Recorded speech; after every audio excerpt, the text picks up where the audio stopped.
knows the star players in the world of college football, but who are the most underrated names going into 2025? And also, why are we still pretending like the SEC did not deserve the most representation in this year's college baseball tournament? So we're going to discuss all of that tonight. Welcome on into the Overtime Drive. He's Dave Shumate. I'm Cole Thompson. It is Monday, June 9th. We're already halfway through. We're almost to the month where we actually get to talk about college football and have real conversations with coaches, meetings, all these other things that are going on behind closed doors in the world of SEC meetings. But real quickly, make sure you like the video, hit the ring notification, and subscribe to the channel because we talk college football every single day. Download the podcast version of the show, wherever you get your podcast listening systems. Follow us on social media at Mr. Cole Thompson, at Dave Shumate, at SEC Unfiltered. And check out all of our great work found at secunfiltered.com. As always, this show is proudly fueled by our friends over at FANDUEL. Go visit FANDUEL.com/SECU. Join in the madness today and get started with $250 in bonus bets when you win your first $5 bet. So whether it's on the College World Series, the Stanley Cup Championship, the NBA Finals, a regular MLB game, make sure that you go ahead and download the FanDuel.com. Make sure you go to FanDuel.com or download the FanDuel app, promo code SECU. Get started with $250 in bonus bets when you win your first $5 bet. 5 underrated players. What's going on with the college football playoff percentages? Mississippi State's schedule. Dave Shumate and I are here to break it all down. Shoesters, how the hell are you? Bear, what up, brother? I hadn't talked to you since Thursday. I had a big house settlement news. Dropping randomly on Friday. I wonder if Vegas had odds on when that would drop. Nobody would have bet Friday evening. So randomly, we all saw that coming down the chutes. That's really what I think a lot of people are talking about. But let's be honest, Barry, you mentioned it. We're not far from actually talking football on the field. We'll obviously talk football on the field. I think it's that time of year where people just kind of get tired of talking about the off seasons. Kind of the off season dead period time of the sport, like the house settlement stuff. You have to talk about it, but I think people, it's almost just like an escape. It's like we talk about something else on the field. Like, good Lord, we've talked about this stuff for years, and it's like, all right, it's a start. We still have a long way to go to probably get to where we need to be for the betterment of the sport. What do you think is going to happen with all this? Like, honestly, when you look at the entire grand scheme, what's going to be the outlook of this entire move? Like the end all and be all, like at the very end of this? Not just the end all be all at this point. I think at some point they do become employees, because I mean the collective bargaining has to happen for it to really be totally fair. You're not getting the antitrust rights. I mean, you're going to have lawsuits. People are going to sue over this. I mean, you know what I mean? It's a never-ending cycle. I mean, this is a start, but I mean, I think at the end they ultimately become employees at some point. I mean, I think the players are starting to wise up and know they don't want to be employees because they've never had as much power and as much leverage as they've had right now. So why would they want to give that up? Well, the second that you're an employee, if you do anything wrong, you lose your job, which means you lose your money. So the big thing is that because you're a student athlete, you get to use the term of, I'm a student at this university. I'm here to get an education. And because of my gifts that I have, that I was blessed with, I now get to be an athlete on top of that. When you become full-time employees, if you're not doing your job, they don't really care about what your grades are. They care about what you're going to provide for them on the Saturday game and how much money you're going to be able to bring in terms of revenue. That's what it comes down to. Like any other job, like the ones that you and I have. Yeah. No, think about it too. How weird would the collective, I mean, you'd have to have it, but the collective bargaining in college would be weird because, as you know, you cover the NFL. Those guys are in the league. It's like the same group of guys for a couple of years, and the guys who are over the collective from bargaining side from the player standpoint. In college, there's so much changing every year. It's like you almost have a new group of players, like representation every year. Like, and those guys all have different wants and needs, come from different like financial backgrounds and stuff. So I don't know. It's just very interesting. I don't know. It's just time. That's what I think they ultimately become, though, at some point. Now, is that in 5 years? I don't know. Is that in 10 years? I don't know. But I think it's the ultimate where we'll end up. I'll be completely real. I'm having this conversation about CJ Stroud's shoulder right now with his overall up expectations going into this year. And what's the panic meter? It's at a 2. It's literally at a 2 at this point. We're in June. This is something that's going to take years to finally be established and kind of have a baseline on. This is a 2 for me. Not a lot of things that I'm going to be discussing. Not a lot of reason to overhype or to overthink this. Eventually, we'll have a good inclination on what is the future of college football with the NCAA, with the ruling from the Senate. but we're not going to get it in 2025. So don't overreact and don't think that, because of it was ruled upon on a Friday afternoon as like a news Friday night, as a news stuff to get into the weekend. They just kind of like threw it in the backseat, like, oh yeah, we'll drop this shit later. Like, nothing is going to change this year with it. You may have some regulations be implemented this year and a couple of baselines and rulings that are going to slowly come into effect. But this is something that we're worried about in 2031. This is something that we're worried about in 2040, not 2025. What you worry about in 2025 is how you can win money over at FANDUEL.com and how the SEC is going to get back to hopefully a national championship. Which brings me to my main point, and something that has been bothering me because of just the way that things were going this past week. The SEC talked a lot of smack, especially going into the regional last week. They had multiple host cities that felt like probably just should have been invited to the tournament. Maybe not host a game, but just should have been invited to the thing. And they got embarrassed. Oklahoma, they were out. Kentucky, they beat Clemson, but they also were eliminated by West Virginia.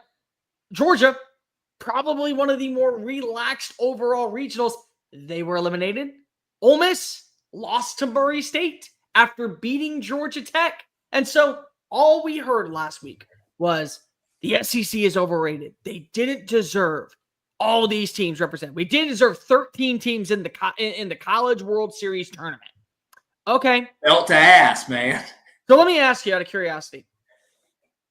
Explain to me why they didn't deserve it without using the words the SEC is overrated. Because here's my rule, just in life.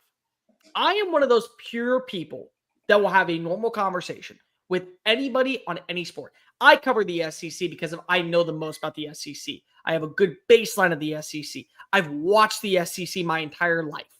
So I know the conference. But if you end up having a good point, I'm not gonna argue with you. Like people say Clemson this year, they're not really going to make a run to the college football playoff because they're an ACC school. I don't care if they're an ACC school. They're really well built. They've put together a roster that should be competitive enough to win a national title. They should. And that's me saying that from a overall outline perspective. But I can present evidence behind that. So what's your evidence that the SEC didn't deserve teams in? And then more importantly, who are the teams that you're putting in over them that deserved because of what they did during the regular season? Don't wait. I'll sit here and wait. Because of the thing that was bothering the crap out of me, especially with one person, you know who he is. I don't have to say his name, and I don't want to say his name because it's like Beetlejuice. Maybe he'll appear out of nowhere and then go ahead and crap on the SEC tonight. Talking about how if you had a sub 500 record in conference play, automatic disqualification from the College Baseball World Series. So NC State with a sub 500 record in the ACC, they were okay to go, but because the SEC had one team with a sub 500 record, they couldn't. I mean, again, story writes itself, Dave. Story writes itself right there. Yeah. I mean, I wasn't on the coverage of SEC baseball this year, but I feel like I watched as much as probably the next person. You just, again, a couple SEC teams played Troy this year. They were on the bubble. Watched a little bit of UConn this year. Not as much as I did Troy, but just because they weren't in the region, but watched them a couple of times. People argued Kentucky. Yes, they were 13-17 in league play. But again, just like we talk about in other sports, not all schedules are created equally. Kentucky's a unique style of baseball. They steal, they bunt. Like they're not today's modern style where there's a bunch of home runs and strikeouts. It's kind of what it is. They're different. Nick Mingiano improved it. They went to Omaha last year. Again, that has nothing to do with their team this year. Their team overall this year, though, would have beaten Troy and UConn in a series.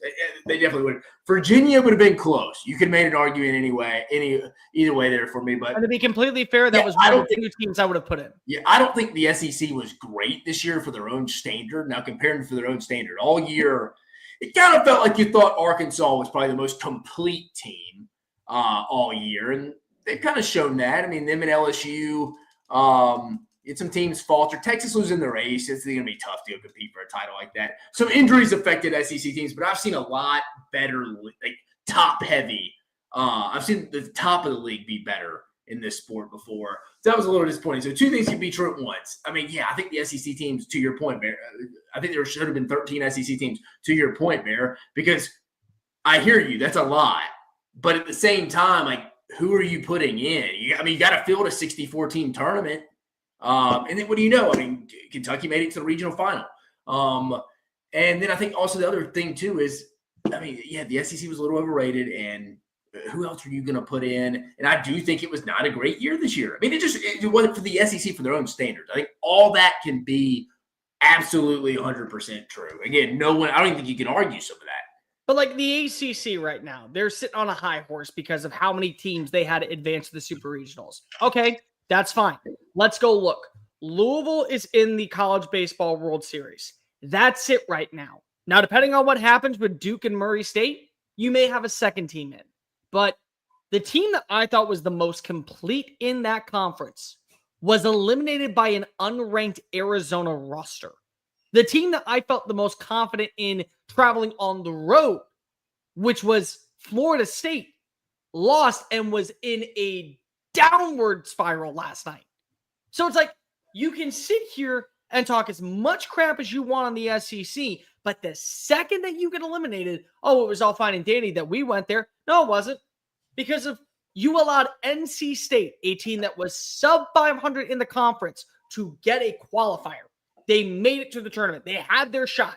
But Kentucky, which, by the way, defeated an ACC school, a school that was a host in the ACC, and probably one of the more teams in the ACC, they weren't supposed to go. And you know what? I'll sit here and say that Virginia had an argument, because Virginia did. I'll also sit here and say that UConn, I probably would have put them in. I personally would have put them in. But that's it. And at that point, you're arguing Virginia belongs in, but then did NC State? Because if NC State belonged in, well, Virginia would have to be in. NC State should have got him. But both of them would have to be in at that point. So therefore, when you have a sub 500 record in your conference, but a sub 500 record in the SEC, when every single week 8 or 9 teams on College Baseball Almanac or on D1 Baseball are all ranked at the top 25, that's not fair. I mean, I think people get mixed up. There's always been 13 and 17 teams that had made the NCAA tournament from the SEC before. I mean, that was kind of like the number that kind of got you in the conference. It was 13, 14. It's almost like a guarantee. I mean, if you want to stretch it out even further, again, I know Alabama did nothing in the postseason, but Alabama had the highest RPI with 17 overall conference wins. If you count their Missouri win in the SEC tournament, they were they're the only team ever not to host with that resume, which I was okay with. But it's like you said, I mean, you can't have your cake and eat it too. I mean, whatever. I mean, the SEC didn't perform well. Think about this for a second. Think about this for a second, Dave. Like Oklahoma. Oklahoma was a sub 500 team in conference play. They also were the only team of the sub 500 teams in their conference that won multiple ranked series in conference play. And they beat the number 2 team in the country at the time in Virginia. And they also had a top 10 win over Oregon State. Virginia had 1 ranked win all year. 1. But Oklahoma, because they were sub 500 in the SEC, nope, can't put them in. They should have been left out. I don't really know. Yeah, I don't know where all this comes from, because sub 500 SEC teams have been getting in for years. Actually, I don't really know where this. Not talking to you. It's just like people. I don't know. I guess the sport's covered a little better now, so people are a little bit more. Their eyes are open. But 14 and 16 teams have been getting in from the SEC forever. I can't remember the last 14 and 16 team not to make it. I mean, think about this for a second, Dave. In 2022, the national champion was 2 games under 500 in conference play. Like Florida, that was Ole Miss. Florida won 13 conference games last year and went to Omaha. I mean, it's been done. Like, I don't really, for years. People, I think, are just catching up to the sport. And by the way, what does that mean? Was your team dealing with injuries at the early stages of the season to where maybe they lost a series that they would have won if they were at full speed? Was there a team that maybe their best player was in a slump and he got hot at the right time and then that catapulted them into Omaha? Like, there's a lot of things that go into it. Well, also, too, in the SEC, a 13-win team, think about it, you're a 1 or 2 weekend Sundays from doing a complete 180 and you're starting to get into host conversation. Like that's how thin the line is in the league. Like you're a couple bad breaks on a Sunday, your bullpen doesn't close it out, and the difference between 14 and 16, 17 and 13. I mean, again, Alabama, if they win one other game, they're probably hosting in Tuscaloosa. Yeah, they're hosting if they finish. So it's like it's one bad break. And again, and I'm going to be completely real with you, Dave. Trusting a college bullpen is worse than trusting a college kicker at this point. Like, it's honestly, you're asking me to put my life in the hands of somebody. I'm trusting the kicker. I'm not trusting the bullpen. Bullpen's going to screw me most times. Like, how many high-scoring games have we seen in the Supers this past week? And it's not just starters. It's the bullpen contributing to that. So it's like, I can't sit here and justifiably look at the SEC and go, well, the ACC gets this many teams because they deserve it. The Big 10 gets this many teams because they deserve it. The Big 12 gets this many teams, they deserve it. And when you currently look at the status of Omaha, 2 SEC teams are in, a Sun Belt team is in, an ACC team is in, a Pac-12 team is in, a Big 12 team that is masquerading as a Pac-12. Oregon State, technically. They're still independent, baby. Oh, wait, that's right. They are. Think about if it was still the old Pac-12. You know, 2 teams in the Pac-12. If it was the old Pac-12, you'd have Arizona, UCLA, Oregon State. They'd be the way to victory, baby. Like, that's what I'm saying. It's like you have a Big 12 team, you have an independent team, you have a Big 10 team that's really a Pac-12 team masquerading as a Big 10 team, 2 SEC teams, a Sun Belt team, and an ACC team in. So the team that had the highest representation going into the tournament is going to have, at least as of right now, 25% of the field in the tournament. So they ended up meeting the expectation. It's not like it was just LSU or Arkansas that went. Like, if anything, speak how fondly of that now we are seeing more diversity in the College World Series. Like, honestly, if you want to take anything away from this, okay, it just shows you that there are more teams outside just these 2 conferences. And imagine if we get a Missouri Valley Conference team to make a run to Omaha. Like, State, baby. Let's go Racers. That's what we're talking about, dude. It's like, we're right there. You can see it happen. But instead, you just want to crap on the SEC because of, they lost to a couple of ACC schools. Which, by the way, a couple of ACC schools were also eliminated by the SEC schools. So let's just call it as is. When you play a tougher conference, you're going to get rewarded a little bit more. That's what you got in the SEC this past year. A couple of sub-500 teams that lost to a couple of ranked matchups against opponents that were inside the top 5, that were hosting regionals, that got a second shot. When a bunch of other teams in the ACC and in the Big 10, they didn't do enough because they didn't have any ranked matchups, so they ended up staying at home this year. Sorry. Like, that comes down to. It's the same thing when we talk about strength of schedule. I have nothing against the Big 10 in college football getting more teams in if they have ranked matchups, if they prove their pathway there. Indiana at 11-1, we talked about this all last year. They're a team that got in because of what the record says, not based off of the resume. They had one ranked matchup, they got blown out. That was it. Sorry. You want to continue to go down this pathway? You got to have a little bit more to the tank. Yeah. I'm going to reward you. The only thing I'll disagree with you, Barry, is I do think the league did disappoint in tournament play.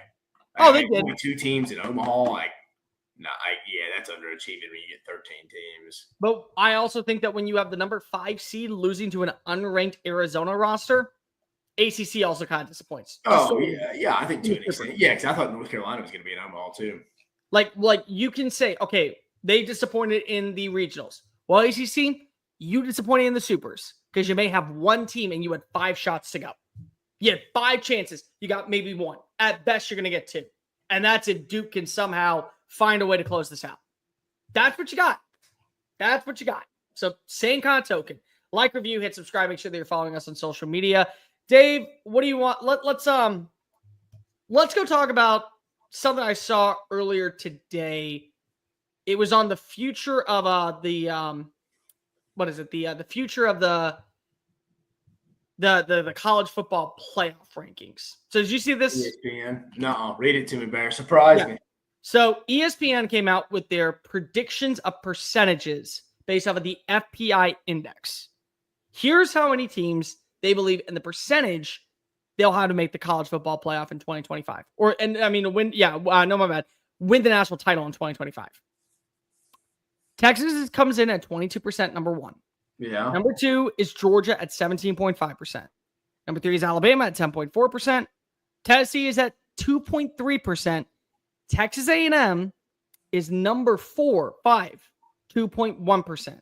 Rounding out the top 10, LSU at 1.8, Ole Miss at 1.5, Auburn at 1.1, South Carolina makes the cut at 0.08, and Oklahoma makes it at 0.07. So is any one of them too high in terms of percentages to win the national title? Too high? Probably not too high. I mean, I think you probably put LSU a little higher of a team that I thought had a little bit lower percentages compared to some teams that I think are kind of in the same category, because I've been pretty honest. I think it's a 4-team race heading this league. I don't really think there's a separation right now. I know me and you, 2 or 3 episodes, you thought it's Texas and then a gap and then the other SEC teams. I think it's Texas, Georgia, Bama, LSU. If you made me rank them, I could do it. But I think you're splitting hairs. I think they all have their own question marks they got to address. But no, I think for the most part, that's fine. I just have LSU probably a little higher. 2.1% is low. 1.8% is low for LSU. I agree. I think that LSU needs to be higher. I think Texas is a little too high. I think Texas at 22% is a little too high. I'd agree with that. I don't think that I think that Texas still, because if I stand on it, I think that Texas, based off of what I've seen, the way that Sarkis recruited and the way that they develop talent, I still would have them as the top spot. But I would have them closer to probably 17.5%, and I would drop Georgia a little bit to probably closer to 10%. That would be the way that I would go about it. Because I think that's still Texas if you get the best version of the Longhorns, where they don't miss a beat on the offensive line. They don't miss a beat at the wide receiver spot. All the transfers that came on in are plug-and-play additions and their key starters, and Arch is as advertised. Yeah, I would say that they are the most complete team in the conference. Therefore, they deserve. Yeah, if everything works out for them, yeah. But 22% is really high, because if I also think that LSU is closer to Alabama, I think Alabama at 10.4%. That's fine, but I would have LSU probably closer to 8%, because if LSU also think about it this way, Dave, LSU did everything possible to build a roster that can be competitive right here, right now. Quarterback. Same defense coordinator, lots of returning production on the defensive side that are key contributors. Good running game in terms of what you have in the backfield. Now, the play calling is completely different. You have some veteran receivers. You went out and you added in key players in the transfer portal. You should at least be considered based off of how you performed with certain positions last year in that range of, we know that we can be better. But 1.8% when you have Tennessee that has questions at quarterback, that has questions when it comes to the wide receiver room at 2.3%, that's too low. That's far too low. I think LSU's not going to replace it on the offensive line. It's fair. I have a question mark too. But I can have the exact same question mark on other teams doing the same thing with Texas. Can Texas replace on the offensive line? Because 4 starters are gone. And if I think Texas can do it, I think that LSU can do it. A&M, 2.1%. I'm fine with that. I have no issue with them being at 2.1%. Because let's just be real. What if Marcel Reed improves as a passer? Just slightly. Just slightly improves as a passer. They're going to have the best run game in the SEC. For my money, at least. I believe they're going to have a solid offensive line. Maybe not elite, but solid. And solid can get you by with your schedule. So you're lower on them than most, man? What, A&M? Yeah. I'm not low on them. Offensive line. I think it's a solid line. I think it can. I think it very well could be the best. But here's what I'll tell you: their floor is they have the best floor, in my opinion, in the SEC. They have the highest floor. Yeah. Highest floor in the SEC. I do not expect them to be anything less than a solid offensive line next year. I believe that their running back room is the best. They got a lot of continuity back, but again, it struggled at times last year. So you're right. Kind of to be determined. But I think they have the best running back room in the SEC. Now, entirety of the room, Le'Veon Moss is absolutely a stud. But I believe that Reuben Owens is a stud. I believe Amari Daniels can be a difference maker. I am very high on Casey Concepcion. I think that he could be the easy leading receiver in the conference this year if you get solid play from Marcel Reed. My biggest question is him. But again, if that's my biggest question, 2.1% is fine. It's a very small fraction, but you know what? I'm cool with it. Tennessee, I'm very much in on their defensive line. I still believe their defense is going to be fine. I think their running back room is going to be good. I think their offensive line is going to be okay. Maybe not elite, but I think it's going to be fine.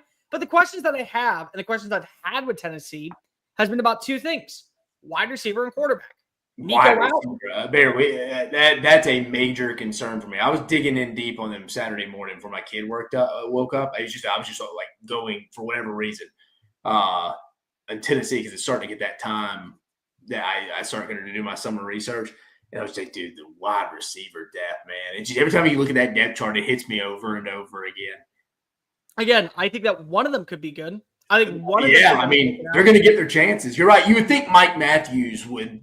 That's the guy you think should be next in line to kind of step up. I mean, it's going to be the opportunity is going to be there. Do you think Georgia at 17.5% is too high?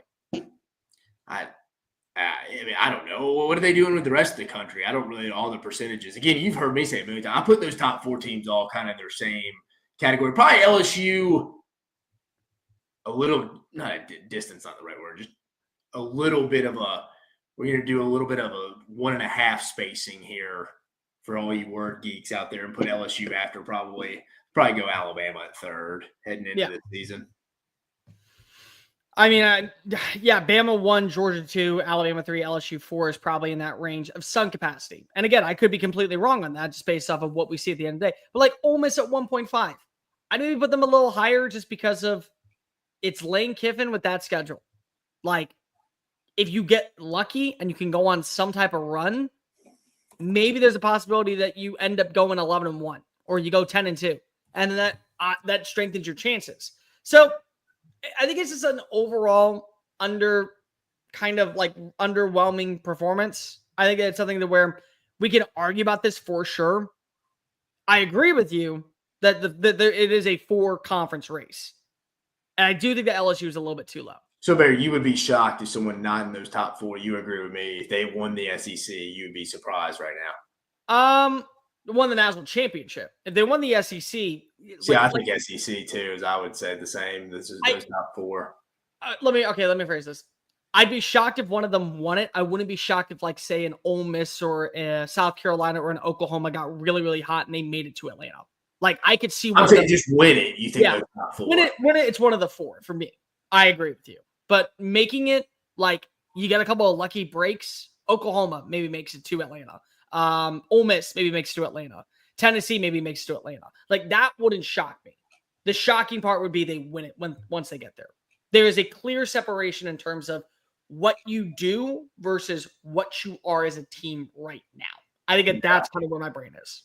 I'd probably say I'd be a little surprised if 2 of the reps weren't out of those 4. Yeah.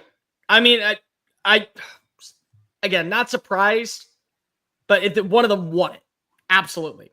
Fully on board with you on that one. All right. Let's go to our top 5 most underrated players to know this year. Most people know the star names, the Arch Mannings, the DJ Lagways, the John Mateers.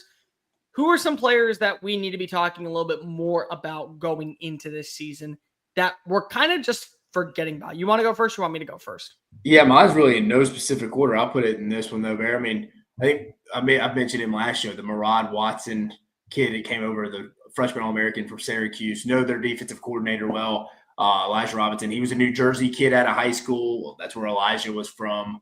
The connection there, he loved the kid, didn't blame him for going to Texas. Great opportunity. He's going to get all the chances in the world. I mean, he started, I think, 11 games looking up. Yeah, I mean, again, I hadn't watched near as much film on this kid. A lot of this is my source telling me this, but I'm going to throw him in here. I mean, it may not be till the back half of the year when he gets his feet wet, gets a little bit more acclimated to the SEC a little bit.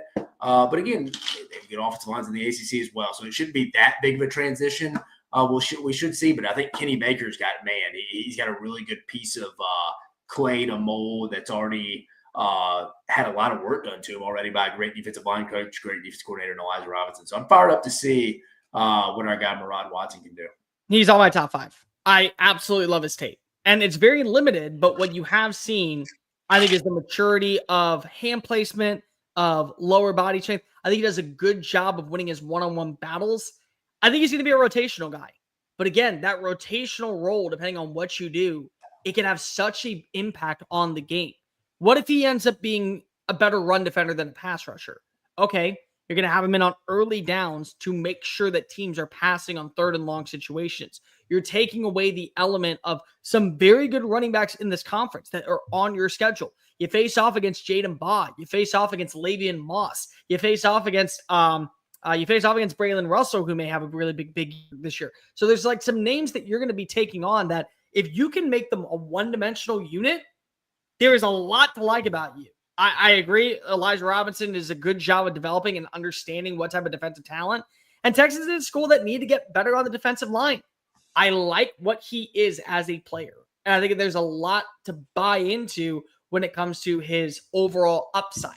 He may not be plug and play day one, but I do think that when it comes to the potential, Minot Watson is the best interior defensive lineman Texas has in its room right now. Now, again, that's based off of what we know, and that does not include the 5-star that's coming on in this upcoming year in Justice Terry. Like that's completely different. But he is probably, of all the newcomers that are coming on in, the one I'm most excited to see grow and develop underneath PQ Tennessee defense.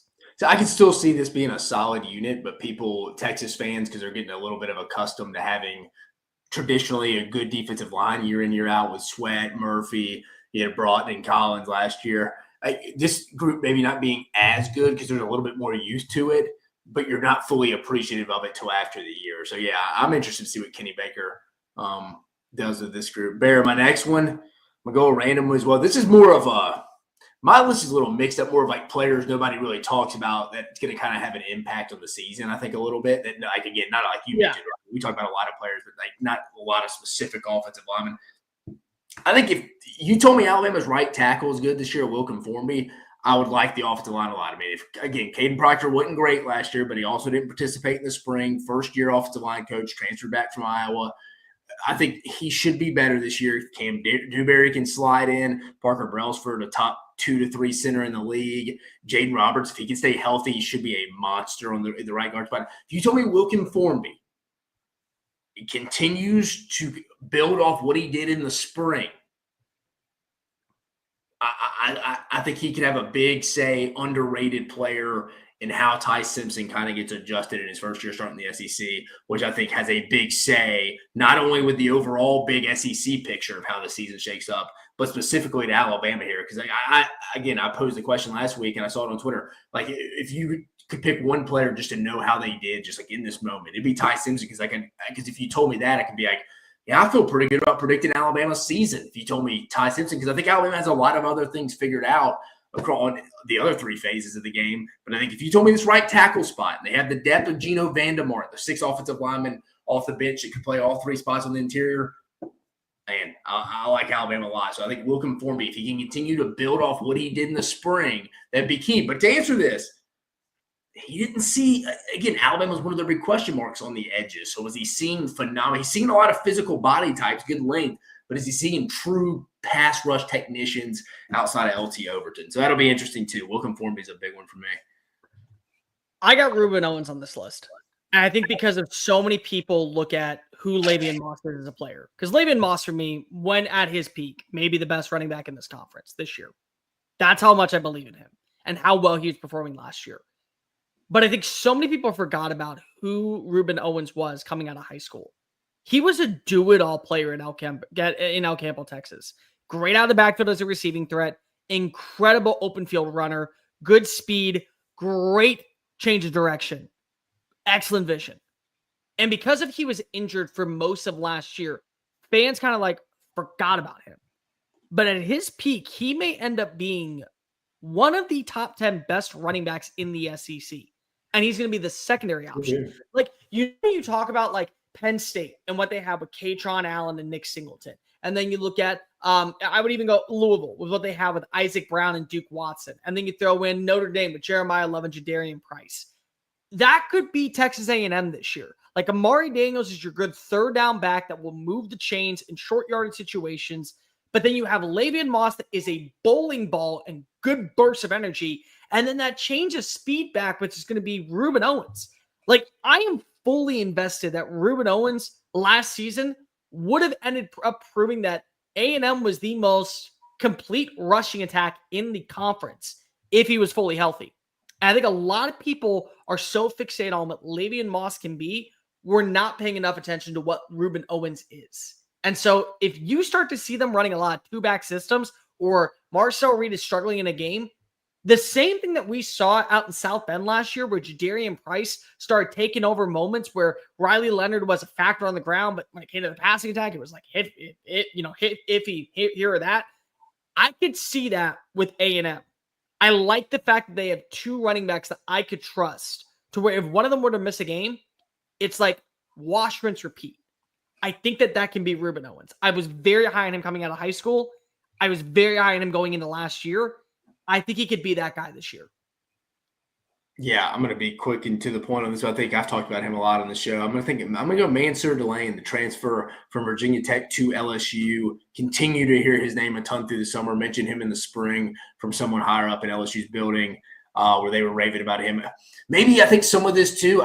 Again, he was only third team all ACC last year, so it wasn't anything like phenomenal. But again, as bad as they've been in the back end here recently, I think it's going to be a little bit the opposite of the Texas fan effect on the interior of their defensive line, what I talked about with losing Murphy, Sweat, Broughton, and Collins compared to what they have now. I think it may be a little bit of, man, you may be overselling him a little bit from like a pro standpoint down the line, but because you hadn't had any good defensive backs in a while. It's been obviously very disappointing, even go back to Matt House. But Mansour Delane, good size, 6 foot, 191. I think he's going to have a good year for LSU in a spot they really need him to step up for second year. Defensive coordinator Blake Baker. He may be a sub-package linebacker, but I really think that by the end of the year, we will be talking more about Nakai Hill-Green at Alabama at the linebacker spot. I like to state when he was at Colorado. I think that when he transferred on in from Charlotte, you didn't know what to expect of him. And then last season, he had 4 pass breakups. He was decent in coverage. He made plays at the line of scrimmage. He was a good signal caller. He could play that Mike backer. You could play him in space. He could blitz at certain times. I think he finished with 82 tackles last year. He had 3 sacks on the season. He had a couple of interceptions. So he's like that guy that maybe doesn't have a home. But if I'm getting him in a Kane Womack system, he's worked with those type of players before. So I think that there is something to say about what he is going to provide at that second level, depending on the situation that you're looking at. Maybe you have a really good receiving threat tight end that you want to be more involved. You want him to be, hey, he's our coverage guy in this matchup. Maybe you want him to be able to kind of be looking out of the backfield at that running back that may be best utilized as a pass catching threat. And he can add that type of value. So I don't think that you're going to see him finish with 115 tackles and 6 sacks or 19 tackles. No, he's a depth piece. I agree with you, man. I like this one. He could between Justin Jefferson and remember Deontay Lawson. When is he going to be fully healthy? So, yeah. That was a late season injury. You're right. They may have a little bit of a rep count on him early in the season, which wouldn't be a bad thing. And like you said, you got Hill who can go play a lot. So you're right. In today's time too, you can't have it. The inside linebacker position is a position that has trended down to me recently, and I think you always get injuries there. Every team gets injuries. So if you can have 3 to 4 dudes, feel pretty good. Yeah, I think that he is absolutely in that category, and I'm very shocked that we don't talk enough about him in terms of the sub-package linebacker room. Again, I'm not saying that he's going to be this dude that ends up starting 13 games and putting up monster numbers, but there's a niche role for him. If you can be really good at that niche role, they'll find a way to get you on the field. Bear, I'm going to go next to quarterback. I'm going to go Bo Pribula from Missouri. I literally do not know what to expect from this kid. Well, I've watched the film right when he went in, when we did a review on it. I still don't really know what we're going to give it. I think anybody who knows, either you're in the building and you're with him every day, or you're just totally guessing. But I think he's going to have again, this is kind of my definition of underrated players. He's going to have an underrated say on how the SEC shakes out, how Missouri shakes out, for good or bad. I feel like, in my opinion, this could either go pretty well, this could go bad. I don't see him going great in the first year, but I also trust Kirby Moore and also trust Eli Drinkwitz for it to not really get off the rails either. I don't know. I feel like I had to put this one because I was thinking about underrated players the other day that are going to have a big say in the league, and I just kept coming back to him. I was like, it could be for a really bad reason or it could be for a really good reason. Again, there's really no depth after him. So it's kind of their sink or swimming with him for better or for worse. I think he's going to have a massive say. If you ask me if it's going to be in a positive way or a negative way, I can't definitively say that right now, Bear. Stay in Missouri, stay on the offense. I've talked about him multiple times. Kevin Coleman. Kevin Coleman, baby. No, dude, I'm sorry. He is such Is Kevin Coleman going to be Batman and Provula be Robin? It could. Like, honestly, number one, that's a security blanket. Like that will be the second that he touches down. And the fact that he already has Provula and him working, that's your security blanket. Like, that's your number one receiver. But like last season, he put up top 5 production in the SEC. Nobody talked about his performances against Arizona State's defense, against Texas A&M at times, against Ole Miss. Like, he had many games because he played for a 2-10 Mississippi State roster. He can line up in the slot. He's got good speed. He has good change of direction. He's not the best route runner, but he doesn't drop many balls. He's going to be that Luther Burden type in terms of the way you utilize him, but maybe not Luther Burden's skill set. And that's okay. Because again, with what you have in Missouri, with the way your schedule is, just if you can get to 10-2 in some capacity, you go to the college football playoff.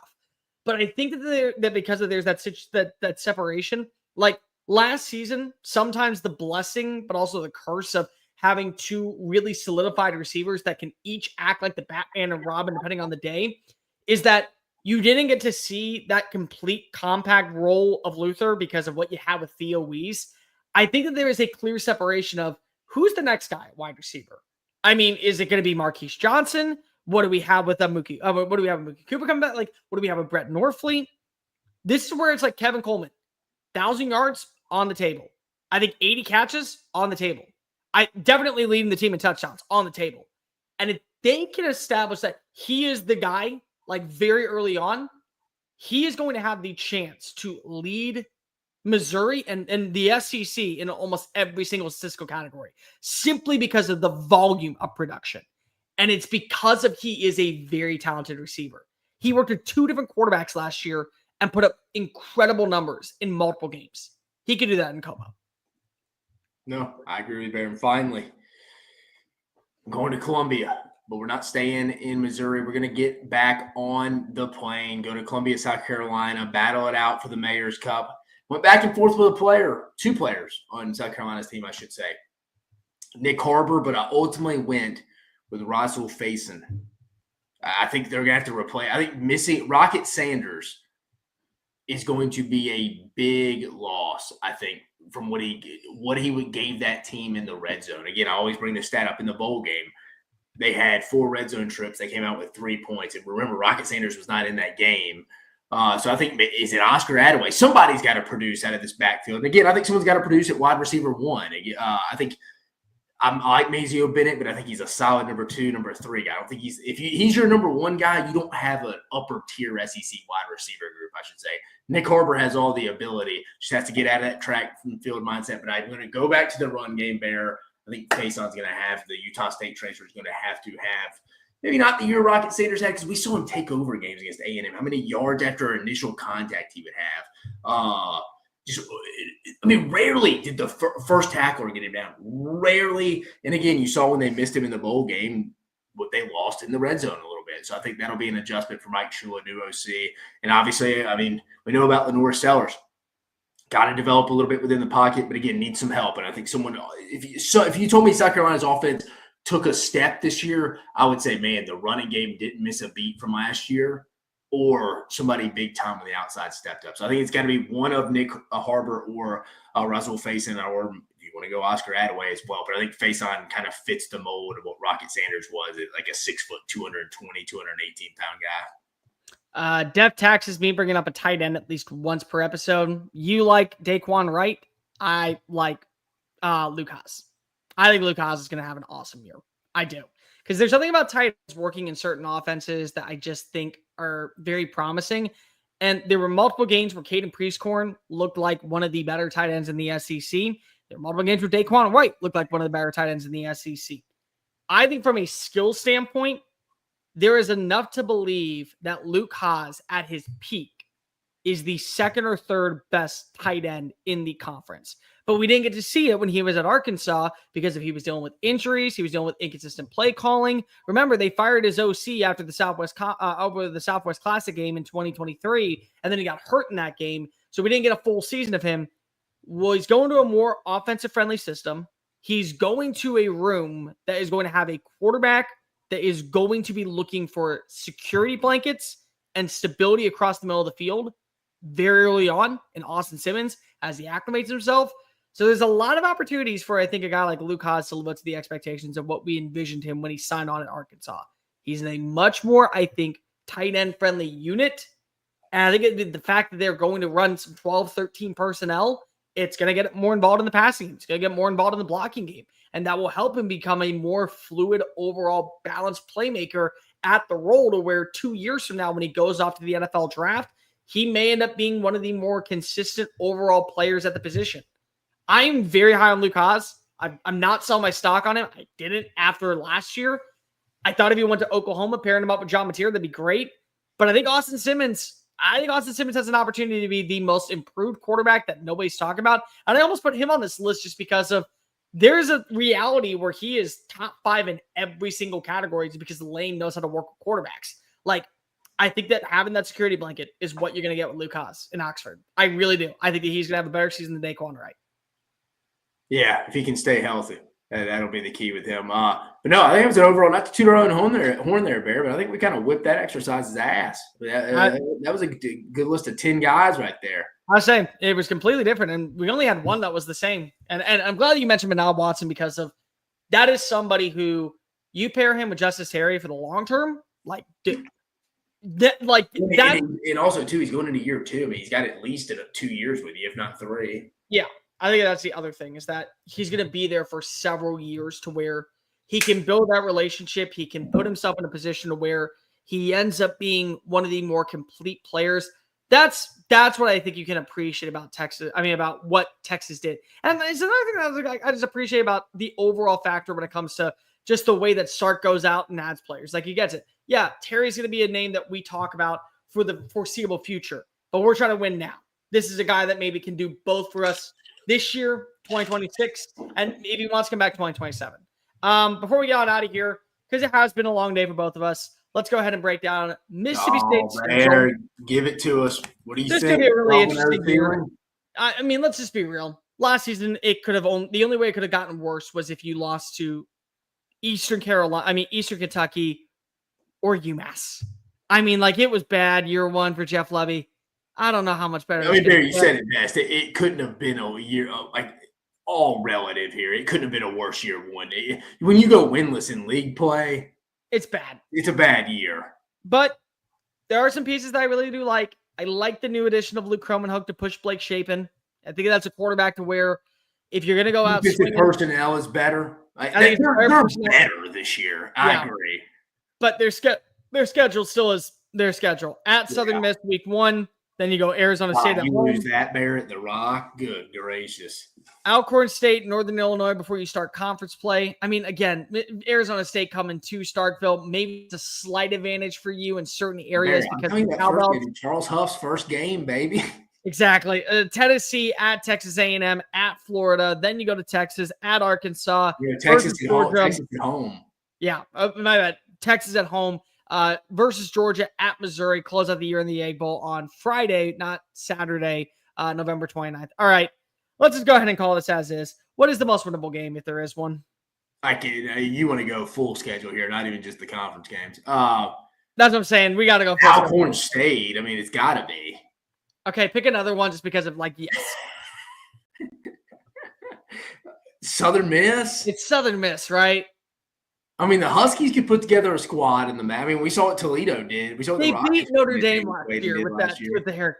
They beat Notre Dame, so it's like I mean, dude, if you lose at Southern Miss and Southern Miss's new coach's first game, he may get fired. Again, I'm not sorry, Mississippi State fans who are listening. I'm not saying Jeff Lebby's going to get fired. I'm saying if that were to happen, though, you lose the first game to Southern Miss and Charles Huff's first game, he'll probably get fired. Levy would. But no, I mean, yeah, I think Southern Miss is most winnable outside of Alcorn State. Yeah, I mean, it's Southern Miss. And the reason why, you know what the reason really is? Because if this was the Charles Huff-led team going into year 2, I would say Northern Illinois because I just had that much respect for Charles Huff. But it's the fact that it's going to be his first game. Even with bringing some Marshall transfers over, you're right. First game. Yeah. It's the first game there. That's the only reason why they have that's the only reason why I don't think it's Northern Illinois. That's the only reason. That's a rock, baby. Most winnable conference game if there was one. Most winnable probably at Arkansas. Yeah, I think. And I can tell you why. Because Pittman's out. And they're just funneling it because Pittman's out at that point. Could be. Yeah. I mean, I think it's clear. I think it's either at Arkansas or at Missouri. It's wild. We're not even thinking about a home game. Maybe if Tennessee didn't have anything good. Hold on. Who does Tennessee play the week? Tennessee doesn't play Georgia. No, Tennessee week 1 plays by Syracuse. They don't play Georgia the week before that game, right? Do they? No, they play Georgia, UAB at Mississippi State, then a bye week. Yeah, I mean, no, yeah, I'll go at Arkansas. It's at Arkansas. And I mean, like, that's not an insult to Arkansas because I think Arkansas wins that game. But if there was one, Taylor Green maybe hurt, your head coach is fired, Bobby's just kind of funneling it in if he's even the interim head coach at that point, like, that would be the reason. Nothing else. Like, nothing else besides that would be the reason. The most exciting game for you. If I'm a Mississippi State fan? Yeah. If I'm a Mississippi State fan, the most exciting game for me. Shoot, it's probably, I mean, if I'm being dead honest with you, it's probably week 2 against Arizona State at home because they'll have some preseason hype, and you would hope you're undefeated in your first home game coming back. So I'd be pretty excited for that one. Maybe try to get revenge off what Cam Scatterbo and the boys did to him last year in Tempe. I mean, obviously the Egg Bowl at home. It's one of those. I'm going to go a little bit outside the box when you say when you're hopefully heading into the Jeff Levy, game 13 for Jeff Levy, you're 1-0, heading back home, welcoming in Kenny D and the boys. No, it's Arizona State for me. It's 100% because even if Arizona State were to be the more complete team, what if you end up playing close against them? They were in the college football playoff last year. Yeah. They're the second most returning production in college football. I mean, Bear, let's have a conversation. What if they won that game? Are you 4-0 when Tennessee comes to town? I mean, you'd be favored to be. You would be. I don't know if you'd be favored against Tennessee, but you. No. 4-0 when Tennessee comes to town is what I'm saying. Oh, I mean, yeah, I think so. You'd at least be 3-0 at that point with Northern Illinois. Yeah. But I think the other thing is this, like, if you play close against them, number one, it shows maybe it was Cam Scatterbo and that we are kind of overrating what was Arizona State's entire offense, which I don't think we are because I'm very high on Arizona State because I think Sam Levitt's a top 5 returning quarterback this year. But still, what if you were able to force a lot of interceptions? What if you were able to force some turnovers or you were at least able to make them a one-dimensional offense? Like, there's ways to where you don't need to win the game just to show, hey, we have the right culture. We have the right identity. We just need to find the right players that can develop properly. Like that's the takeaway I have when it comes to this game. Yeah. 3 must-win games. And I'm gonna throw a caveat in there. You have to pick one SEC game.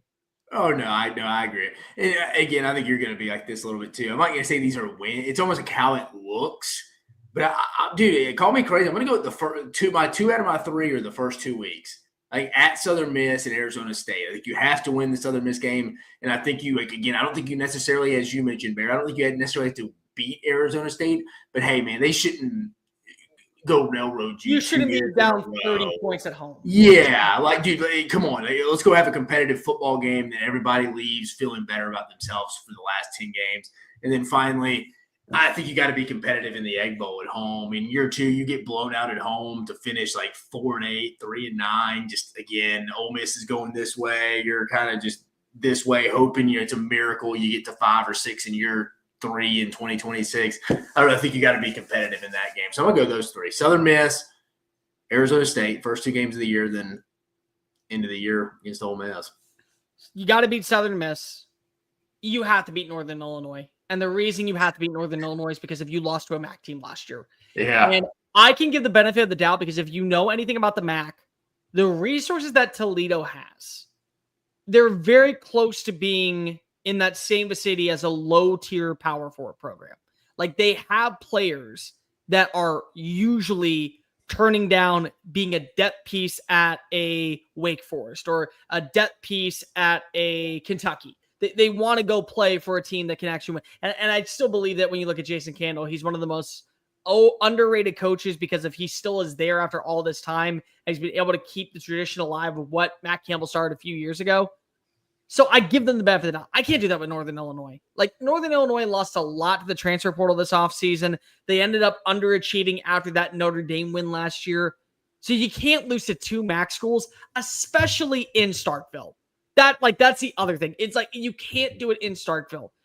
And then I'm going to say Arkansas because at this point, you kind of are playing for that moment of who is in last place in this conference. Is it us? Is it Kentucky? Or is it Arkansas? Like, all of us kind of agree right now, those are the bottom dwellers. Everyone else can, I think, make it to a bowl game. 6-6 is on the table. Some of them are in 5-7. You're just trying to get to that 5-7 and maybe get an upset winner here. And you certainly are just trying to avoid being the worst team in the conference. Arkansas, for me, is the most questions outside Mississippi State and outside of Kentucky. So that's the most winnable game, despite it being on the road. Yeah, no, I it's wild. We didn't go with any of their home games. So you look at their home schedule and you're like, oh, yeah. There's no way. There's no way. Like, Missouri this is the first time ever you've gone into an SEC football season, but there's no way this team wins a home conference game. Yeah. All right. What's the ceiling of this team? Is it bowl game or is it not? No, I don't think so. Southern Miss, Alcorn State, Northern Illinois. All wins. I'm gonna say the ceiling for this team. I'm gonna go 4. You go 4-8. Yeah, and floor 3-9. See, I go 5-7 for the ceiling. I could see that. I don't think they win all 4 non-cons and then win the conference game. But my feeling is, what if one team is just completely beaten up and you're fully healthy? You may end up winning that game. What if Southern Miss, like, again, you win against them, you beat Alcorn State, you beat Northern Illinois. What Tennessee is just awful? Like, what if their offense is so anemic? If you told me they got a home game, SEC win, it would definitely be Tennessee because how early it is in the season with them breaking. I mean, that may be Joey Aguilar's first road game. I think it is.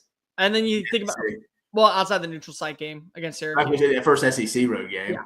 But then, like, Ole Miss, like, I'm never gonna rule out anything in rivalry weekend just because of its rivalry weekend. So, like, 5-7 it's possible. A lot of things got to break your way. Like, a lot of things got to break your way. And dude, what I've heard about Mississippi State's as much as the defensive personnel's improved, the offensive line I do not think is there right now. And as we know, I mean, if it's already going to the year healthy, not there, we inevitably know there'll be some injuries, some guys banged up, so it could get worse for them in a league that's upgraded a lot in the defensive line now. So I don't know. I know I sound real bad, but I would be shocked if this team's not 3-9, 4-8 again. I lean 4-8. So what's the floor? 3-9 for you? Yeah. Floor for me is 1-11. Floor for me is 1-11. Like, there's a part of me that just says, yeah. I mean, I can totally say I would be like baffled if that happened. I mean, yeah. I totally disagree with you. They beat an FCS team last year and they beat UMass. So this year they beat Southern Miss in their first game because of it's a brand new head coaching staff. It's a brand new coaching staff, and they beat Alcorn State. What if the only win is Alcorn State and they can't stop anybody defensively and they lose to Northern Illinois?